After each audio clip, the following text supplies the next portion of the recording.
que devo fazer para aumentar a minha fé?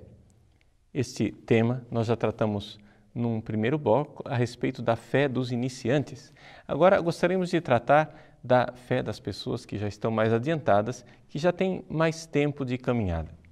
Trata-se da fé de uma pessoa que já tem mais experiência, portanto já está mais robusta, mais comprovada no dia a dia. Bom, para fazer com que a nossa fé aumente, aqui a coisa se reduz simplesmente a uma realidade: aumentar em nós o espírito de fé. Mas aqui nós precisamos explicar o que é espírito de fé. Ou seja, espírito de fé, no fundo, é enxergar todas as coisas a partir do olhar de Deus. Isso quer dizer olhar para Deus, para mim, para o próximo e para os acontecimentos da vida a partir do olhar de Deus. E isto será para mim uma grande fonte de consolação espiritual. Deixa eu explicar então o que é que isso significa na prática. Olhar para Deus a partir deste espírito de fé. Bom, se eu quero olhar para Deus a partir do espírito de fé, eu não posso deixar-me levar pelos altos e baixos da minha vida espiritual, das minhas consolações, quando estou em momentos de pico, estou muito bem porque estou sentindo consolações de Deus, ou momentos de baixa, em que eu estou sentindo provações e aridez. Não. Se você olha para Deus com espírito de fé, você sempre terá diante dos olhos o fato de que Deus é misericordioso, amor infinito, presença na sua vida.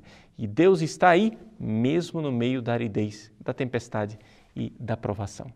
Nesse espírito de fé, então, você começa a aumentar a sua fé quando você exercita na prática esta constatação de que Deus está me amando. Por que Ele está permitindo tudo isto? Talvez eu não enxergue com o meu intelecto, mas eu enxergo com a fé, com o olhar da fé, com o espírito de fé, o quanto Ele me ama e o quanto Ele saberá tirar uma ressurreição de cada cruz que eu enfrento em minha vida. Pois bem, eu devo olhar também com o espírito de fé a mim mesmo. Por quê? Porque se a pessoa não olha para si com espírito de fé, ela termina tendo oscilações. Nós terminamos quase que maníacos depressivos. Ou seja, no momento em que eu estou em estado de graça e estou muito bem, então eu estou para cima, estou otimista. Mas a tendência de quando eu estou olhando só para o meu lado positivo é eu ser levado pela vaidade, pela soberba, me achar melhor do que os outros, me achar mais abençoado que os outros.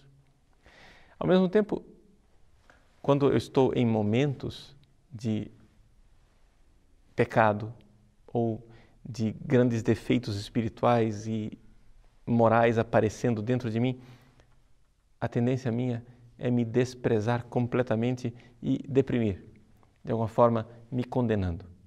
Pois bem, olhar para si mesmo com espírito de fé é não ser mais suscetível tanto a esses altos e baixos, mas me agarrar em duas verdades fundamentais a meu respeito. Eu sou miséria, mas sou amado com um amor infinito de misericórdia. Miséria e misericórdia são aquilo que mantém mais ou menos estabilizado o avião, né, da minha autoestima. Eu nem me esqueço da minha miséria para não ser levado pela soberba e nem esqueço da misericórdia para não ser arrastado pelo desespero. Como é que eu olho com espírito de fé para os acontecimentos do dia a dia? Bom, os acontecimentos do dia a dia ficarão então marcados pelas bem-aventuranças. Nas bem-aventuranças, por exemplo, Jesus diz: felizes os pobres, felizes os que choram, felizes os perseguidos. Mas como é possível ver esse tipo de felicidade?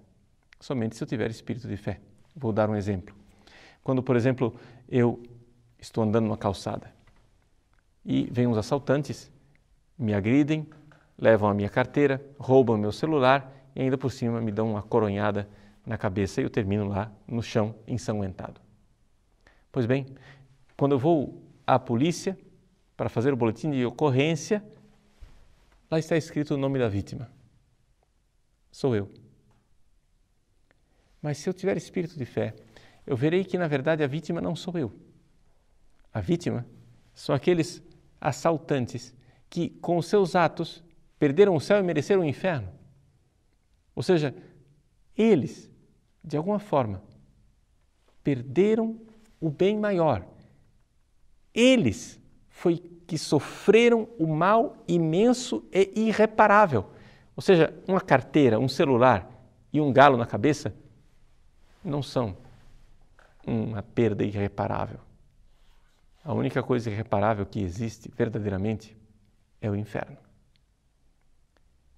Enfim, com o espírito de fé, eu irei olhar para as outras pessoas, não a partir das minhas simpatias ou antipatias, ou simplesmente pelo fato de que uma pessoa rica vai ser recebida por mim com mais alegria, ou uma pessoa simpática, jovem e bonita vai ser recebida com mais prazer. Eu irei começar a olhar para aquelas pessoas como almas imortais e como pessoas que devem ser salvas, na sua grande dignidade.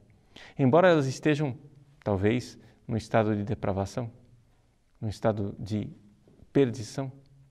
Por exemplo, quando alguns jovens se acusam no confessionário de ter caído no pecado da pornografia, eu sempre aconselho, meu filho,